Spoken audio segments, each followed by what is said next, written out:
Welcome to the Apex Rack Repair app, an easy-to-use step-by-step pallet rack damage assessment tool that captures everything you need for rack evaluation and repair. Here's a quick video walkthrough of a beam safety audit. Start your inspection by completing the simple contact form.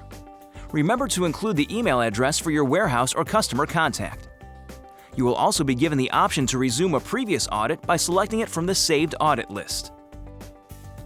As you look for damaged components, be sure to fully inspect all beam connections to ensure they are properly seated in the upright punch connection and that they are not broken or missing.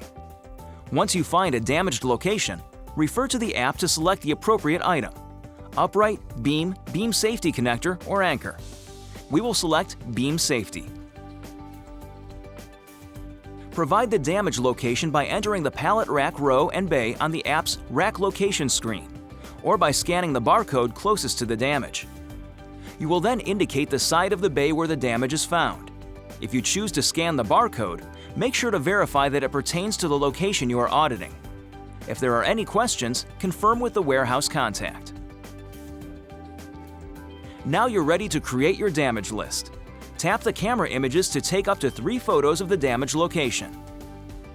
The first photo should show the compromised beam connection from a distance. The second photo should be an up-close image of the area, clearly showing the connector issue in detail.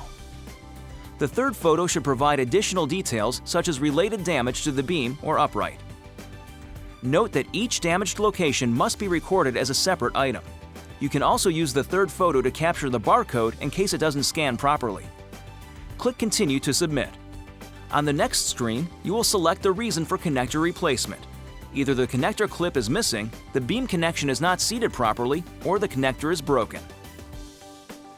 At this point, the audit for this location is complete. You can add another location to your damage list by using the plus button in the bottom right corner. Before submitting your audit, ask your warehouse contact to confirm approval of the inspection by signing their name on the provided field on the app. Once you hit the final Submit button, your audit is in the hands of the Apex Rack Repair team, who will be in touch with recommendations for rack repair or replacement. Your warehouse contact will receive a damage summary for their records.